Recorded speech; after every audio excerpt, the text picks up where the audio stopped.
भारतीय स्वयंसेवक संघ के वरिष्ठ प्रचारक श्री रवि कुमार अय्यर जी, आज के कार्यक्रम के मुख्य अतिथि माननीय कुलाधिपति डॉक्टर प्रिय रंजन त्रिवेदी जी, विशिष्ट अतिथि के रूप में मौजूद ब्रिगेडियर संजय अग्रवाल जी, डॉक्टर उदय शर्मा जी, सभागार में उपस्थित जीएस बाबा जी, श्री संजय अरोड़ा जी, दिनेश अग्रवाल जी और कार्यक्रम के संयोजक डॉक्टर विनय कुमार और सह संयोजक श्री महेश गुलामी जी और उपस्थित देवों सज्जनों, आज बहुत खुशी हो रही है कि आज का विषय काफी महत्वपूर्ण है, क्योंकि अभी अग्रवाल साहब ने कहा कि भारत विश्व गुरु बन रहा है। मैं पुनः यह बात आप लोगों से पूछना चाहूंगा कि भारत का विश्व गुरु बन रहा है या बन चुका है? पुनः सोचिए। सनातन धर्म से सदा से ही विश्व गुरु था। हाँ, इसलिए 200-300 साल से हम चले हैं। धन्यवाद। विश्व गुरु है नहीं आज, अभी थोड़ा सा 2 मिनट मैं करूंगा आपसे बात। हम तो विश्व गुरु है नहीं, विश्व गुरु बन नहीं रहे हैं, विश्व गुरु हैं और हम लोगों को और तैयार होना है पूरे देश और पूरे विश्व को मार्गदर्शन देने के लिए। तो अपने देश को डेवलप करना चाहता है। मैं अलग अलग देश की यात्रा करता रहता हूँ, क्योंकि विश्व हिंदी परिषद के राष्ट्रीय महासचिव होने के नाते और मैं जहाँ भी जाता हूँ वहाँ पे भारतीय दूतावास में जरूर जाता हूँ, वहाँ के राजदूत से बात करता हूँ और जब बात के दरमियान पता चलता है कि किस तरीके से विभिन्न देशों के लोग, विभिन्न देशों के राष्ट्राध्यक्ष भारत की संस्कृति को अपनाना चाहते हैं, भारत के ज्ञान को लेना चाहते हैं, सीखना चाहते हैं। क्योंकि जब आप उन देशों में जाते हैं, नजदीक से देखते हैं, समझने का प्रयास करते हैं, तब आपको अपने आप पर गर्व की अनुभूति होगी। यह देश कितना महान है, इसकी संस्कृति कितनी महान है, लोग फॉलो करना चाहते हैं जो दिखाया जाता है।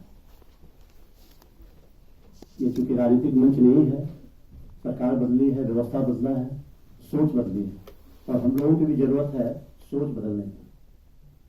हम लोग विश्वगुरु हैं, है ना।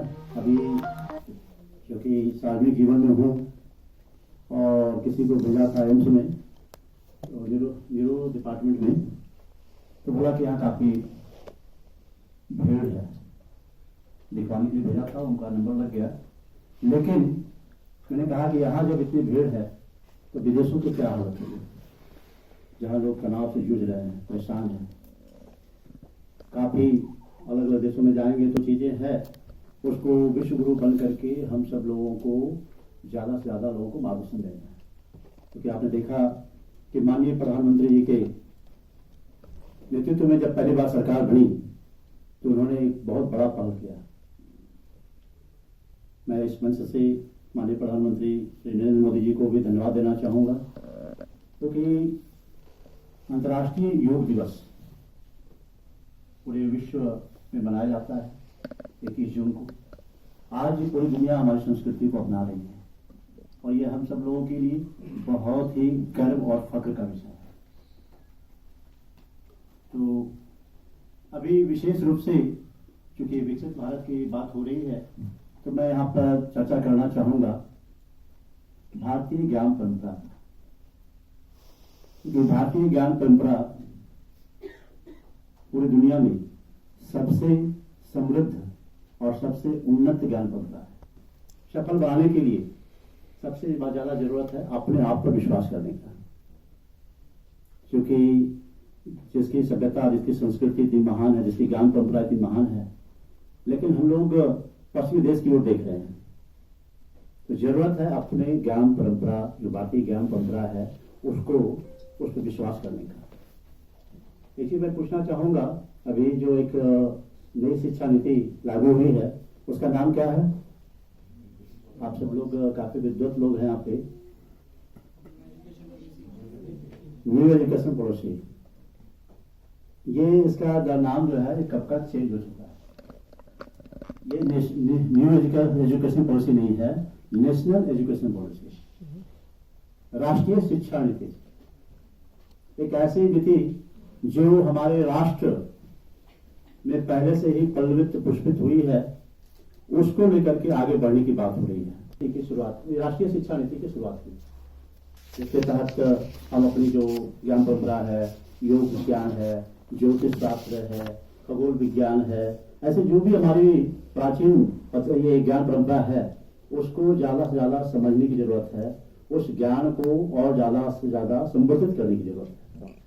इसके लिए माननीय प्रधानमंत्री जी ने ये नई शिक्षा नीति को लागू किया है। कंप्यूटर किस लैंग्वेज को ज्यादा कमांड मानता है? संस्कृत का।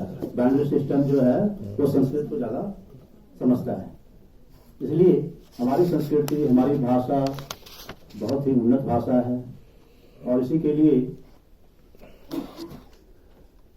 कवि हरिश्चंद्र ने, भारतेंदु हरिश्चंद्र ने बहुत बढ़िया कहा है, निज भाषा उन्नति है सब उन्नति को मूल, बिन निज भाषा ज्ञान के मिटत नहीं के सो।